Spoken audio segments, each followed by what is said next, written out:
వివరాలు చూద్దాం. సీఎం రేవంత్ రెడ్డి అధ్యక్షతన సీఎల్పీ సమావేశం జరిగింది. భేటీలో మంత్రులు, ఎమ్మెల్యేలు, ఎమ్మెల్సీలు, అదేవిధంగా ఎంపీలు పాల్గొన్నారు.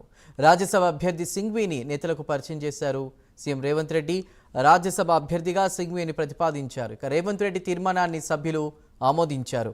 రాజ్యసభ అభ్యర్థిగా సింఘ్వీని ఆమోదించినందుకు అధిష్టానానికి ధన్యవాదాలు తెలుపుతూ సీఎల్పీ తీర్మానం చేసింది.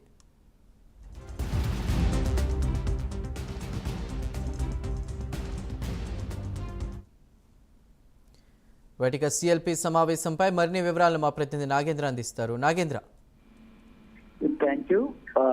చేతన హోటల్లో సీఎం రేవంత్ రెడ్డి అధ్యక్షతన జరిగినటువంటి సిఎల్పి సమావేశం కొద్దిసేపటి క్రితమే ముగిసింది. ప్రస్తుతం ఈ సమావేశంలో ప్రధానంగా సీఎం అధ్యక్షతన జరిగినటువంటి సమావేశంలో ఎమ్మెల్యేలు అదేవిధంగా ఎంపీలతో పాటు ఎమ్మెల్సీలంతా కూడా హాజరవడం జరిగింది. ఈ సమావేశంలో కాంగ్రెస్ రాజ్యసభ అభ్యర్థిగా అభిషేక్ మను సింఘ్విని సీఎం రేవంత్ రెడ్డి ప్రవేశపెట్టడం జరిగింది ఈ తీర్మానాన్ని ఆమోదిస్తూ కూడా సిఎల్పి తీర్మానం చేసినటువంటి పరిస్థితి కనిపిస్తుంది. ఆ తీర్మానాన్ని ఆమోదం చేసినందుకు అభిషేక్ మను సింగ్ అధిష్టానానికి కృతజ్ఞతలు చెప్పడం జరిగింది. ముఖ్యంగా ఈ సమావేశంలో అభిషేక్ మను సింగ్ ని ఆ ఎమ్మెల్యేలందరికీ పరిచయం చేయడంతో పాటు అదేవిధంగా రాష్ట్రానికి సంబంధించినటువంటి పలు అంశాలపైన కూడా ప్రధానంగా చర్చించినటువంటి అవకాశం అయితే కనిపిస్తుంది. ఎందుకంటే ఒకవైపు రాబోయేటటువంటి స్థానిక సంస్థల ఎన్నికలకు సంబంధించినటువంటి అంశంతో పాటు మరొక వైపు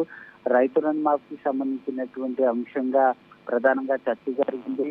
రైతు రుణమాఫీకి సంబంధించినటువంటి అంశాన్ని ఎందుకంటే దేశంలో ఎక్కడ కూడా ఏ రాష్ట్ర ప్రభుత్వం చేపట్టలేదు కాబట్టి 2 లక్షల రైతు రుణమాఫీని తెలంగాణ రాష్ట్రంలో కాంగ్రెస్ ప్రభుత్వం అమలు చేసినటువంటి అంశాన్ని ప్రధానంగా ప్రజల్లోకి తీసుకెళ్లాలనేటటువంటి అంశాన్ని కూడా ప్రధానంగా ఈ సిఎల్పి సమావేశంలో ప్రధానంగా చర్చించడంతో పాటు ప్రజల్లోకి తీసుకెళ్లాలనేటటువంటి అంశాన్ని కూడా నిర్ణయించడం జరిగింది. దీంతో పాటు మరొక వైపు రైతు రుణమాఫీకి సంబంధించినటువంటి అంశంలో బీఆర్ఎస్ ప్రతిపక్ష పార్టీ అయినటువంటి బీఆర్ఎస్ నేతలు కేటీఆర్ తో పాటు హరీష్ రావు పెద్ద ఎత్తున విమర్శలు చేస్తున్నటువంటి నేపథ్యంలో వాటిని ఏ విధంగా తిప్పుకొట్టాలి, అదేవిధంగా ప్రజల్లోకి ఏ విధంగా ఈ అంశాన్ని తీసుకెళ్లాలన్న దానిపైన ప్రధానంగా నేతలందరికీ కూడా సీఎం రేవంత్ రెడ్డి దిశానిర్దేశం చేయడం జరిగింది.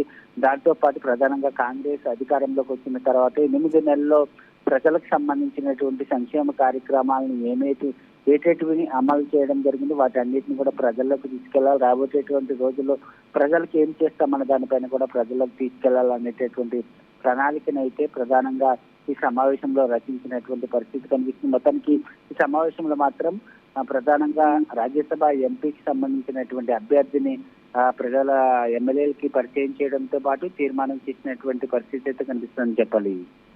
Right Nagendra, thank you.